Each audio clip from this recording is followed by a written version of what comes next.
BPSC की तरफ से प्रेस कॉन्फ्रेंस हुआ, उसमें ये साफ कर दिया गया कि आर्थिक अपराध इकाई की तरफ से ये कहा गया है कि परीक्षा जो है पीटी मेंस की भी होनी चाहिए ताकि पेपर लीक को रोका जा सके।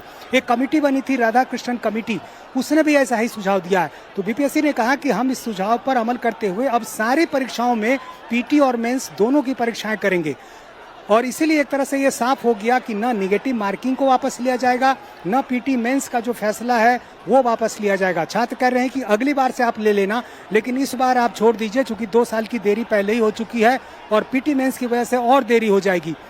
तो छात्रों के अपने तर्क हैं, आयोग अपनी बात कह रहा है, सरकार बातचीत कर रही है।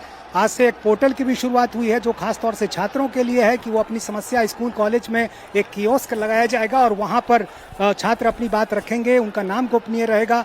पूरी कोशिश कर रही है राज्य सरकार की कहीं से कोई मौका ना मिले ये आंदोलन आगे बढ़ने का। और कल भी आपने देखा कि बीपीएससी के जो एग्जाम कंट्रोलर हैं उन्होंने जैसे ही ये बात कही कि कुत्ता भौंके हजार हाथी चले बाजार, हालांकि बार बार उनसे जब ये पूछा जा रहा था छात्रों की तरफ से कि जो गलत चीजें वायरल की जा रही हैं छात्रों की तरफ से उसका क्या जवाब है, तो एक सफाई भी दी गई आयोग के एग्जाम कंट्रोलर की तरफ से कि जो चीजें वायरल की जा रही हैं वो तथ्यात्मक रूप से सही नहीं है।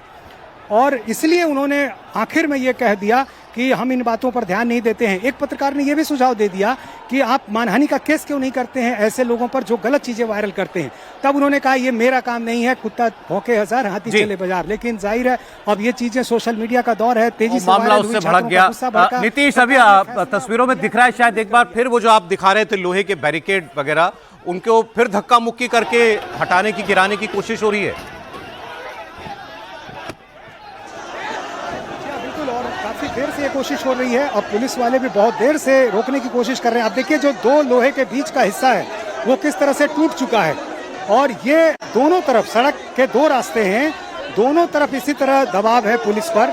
और बैरिकेटिंग का जो बीच का लोहा है आप देखिए वो गायब है, यानी जो बैरिकेटिंग बनाई थी उसके एक हिस्से को, बीच के हिस्से को छात्रों ने तोड़ दिया है। और इसलिए वहां पर पुलिसकर्मियों ने अपनी दीवार जो है कतार बना के खड़ी कर रखी है ताकि छात्र यहाँ से आगे न बढ़ने पाए।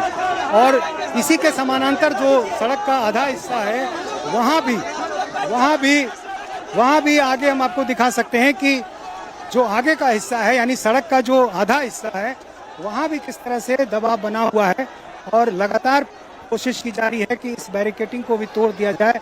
पटना के डीएम, एसएसपी, तमाम बड़े अधिकारी यहाँ पर खुद पहुँचे हुए हैं ताकि किसी तरह यहाँ से, ये देखिए दूसरा हिस्सा है, एक हिस्सा वो था जो लोहे की बैरिकेटिंग थी, बाकी दूसरी तरफ यानी सड़क का जो बचा हुआ हिस्सा है आधा हिस्सा, वहां भी बैरिकेटिंग जो है एक लोहे की है और बाकी जो बैरिकेटिंग है उसको हटा दिया छात्रों ने और बैरिकेटिंग के ऊपर चढ़ गए हैं। और अलग अलग मांग है, देखिए बीटीएससी ड्रेसर की बहाली, दारोगा 1799 पदों की बहाली, इसके अलावा 17वीं बीपीएससी को निरस्त करने की मांग। तो अलग अलग परीक्षाएं जो लंबित हैं या जिनमें कोई गड़बड़ी की शिकायत आई या फिर जिसका रिजल्ट नहीं आया, वैसी सारी परीक्षाओं से जुड़े छात्र अब एक साथ आ गए हैं।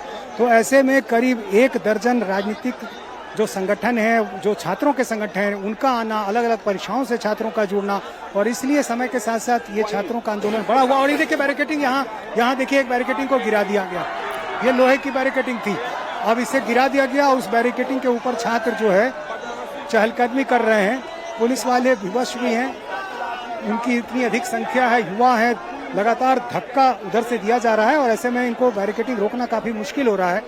और इसलिए लगातार पुलिस की कोशिश है कि कम से कम यहाँ से आगे न जाने पाएँ।